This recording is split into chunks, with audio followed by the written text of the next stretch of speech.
Now the visit was truly over. The stranger at last was leaving, having wiped away his tears and made a stoical effort to compose himself. But on the doorstep, to the father's astonishment, he made a final, preposterous appeal. He wanted to see the basement. Just to sit in the stairs, in the dark, for a few quiet minutes, and you could close the door and forget about me. You and your family could have dinner and you could... The stranger was begging, but the father was resolute. Without raising his voice, he said, "No, the visit is over." He shut the door and locked it. The mother, seeing the stranger left stranded in the evening cool, felt a pang of sympathy for the ambiguous man and asked, with an accusatory tone, "Why did you just do that?"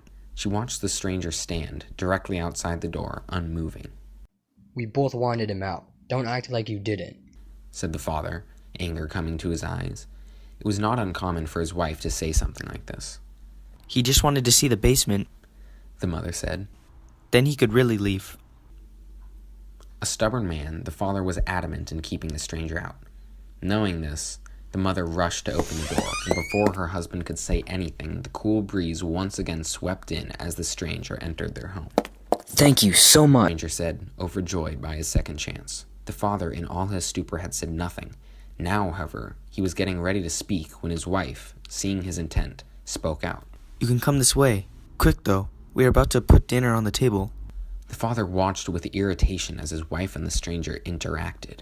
She was letting him into their house without her own husband's consent.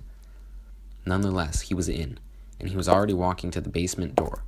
With a sudden jerk of the door, the stranger revealed the dark staircase leading down and vanished the next moment. "See? Now we can eat. It's like he isn't even here," the mother said. Anger rose to the father's face. Turning suddenly from him, the mother beckoned the children downstairs, and the family sat down to eat. Other than the scraping of forks on the plates, silence consumed the meal. A solid air of unease hung suspended over the table, a mass of discomfort and displeasure. The children, made unnerved by the stranger in their house, did not speak, whilst the mother and father glared at their plates, not talking to each other. The father heard nothing but the mother sighing, exhaling in a way that held more meaning than any words could have. He watched as she poked at her food, thoughts clearly racing through her mind. He, too, turned to face his food and thought of the man, the stranger, that caused his family so much trouble, that had caused his evening so much discomfort. He brooded on that for some time in quiet contemplation. Before he realized what he was doing, the father was on his feet. He'd sent the chair flying across the room upon rising, and now the family was staring at him. His hands were clenched in fists so tight his hands were white as the plates on the table. Crossing the dining room, he threw open the basement door. He thrust his head inside, yet saw nothing but darkness. The lights had not been turned on. He listened for some kind of noise, some kind of acknowledgement from the stranger, some distant breathing at the least. He heard nothing, however. Nothing but that same dense silence, thick and solid. "Your time is up," the father shouted down. His own voice echoed up to meet him again, yet no response from the stranger ever came. The children and the mother stared at the father, watching him breathe ruggedly at the edge of darkness.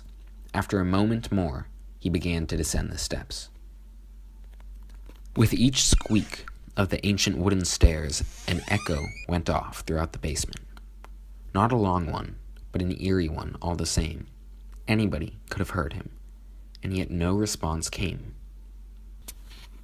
The father knew he'd reached the bottom when his foot collided with the cold, dank cement. Groping the wall to his left, he fumbled for the light switch. He felt the freezing, unused knob between his fingers and flicked it up. No lights came on. "Hey, The father called up to his wife. check the power box and make sure the electricity is connected down here." He shuffled around in the dark now, knowing there was a flashlight somewhere close by. Tripping on a stack of boxes, the father fell. After cursing in pain, he sat still in the darkness. Dust filled the air, spreading into his nostrils, making him cough. Once it had settled, once the silence had once again fallen over the basement, he heard something. A breathing, a faint yet indistinguishable inhaling, exhaling. A bead of sweat began to trickle down the father's forehead as the soft breathing continued. The father heard a noise akin to a body rising, a person getting to their feet. Someone was standing. Someone was approaching him. The stranger. The stranger was approaching him. He was coming closer and closer. The father could feel the man near him. He was about to reach him. He was about to get him. Then the lights burst on, strong and clear. The father's eyes shut in agony as the luminosity invaded his pupils and disorienting spots filled his world. He heard a thumping, like a drum, loud, very loud, right in his ears. He started to shrink back to the floor. Minutes passed, him curled up on the floor as the piercing drum just beat and beat and beat. Eventually, he opened his eyes. He was in the basement. A pale fluorescent light bathed the cold cement. All looked normal, yet it was most certainly not. Where was the stranger? Had he left? Had he escaped whilst the father was undergoing his madness? The father ascended the long flight of stairs and entered the dining room. He found his wife preoccupied, clearing up the dishes. He asked her where the man had gone. The man? She asked, perplexed. She obviously knew what he was talking about. She was just playing dumb. So he grew rageful. His eyes showed it clearly because she quickly turned back to the plates. Which man? The stranger? The one that's been inside of our house? The one that you invited back in? I don't know who you're talking about. It's just been us tonight. What about the man? The father asked with exasperation. The one that used to live here. What happened to him? Where did he go? How did he get back out? I'm telling you, The wife said, irritably, her voice piercing him. there's been no one else here today, or yesterday, or the day before that. Now go upstairs or something, or go outside, clear your head. You're obviously going crazy or something. With that, she looked him in the eye, and something snapped. He slapped her right across the face. She fell to the floor as the stack of plates she'd been holding made a spectacular smash across the tiled floor of the kitchen. She lay there, sobbing, and the father just hit her again and again. He didn't stop. She knew what he was talking about. She knew. Before he realized what he had done, she was already gone. Her body lay sprawled across the floor, fragmented and blood-stained, porcelain scattered haphazardly about. She had known. She had known about the man. The stranger did, in fact, exist. He had been there. He had come into his old family home and gone into their basement. Of course he had been there. The father knew it. He had seen him.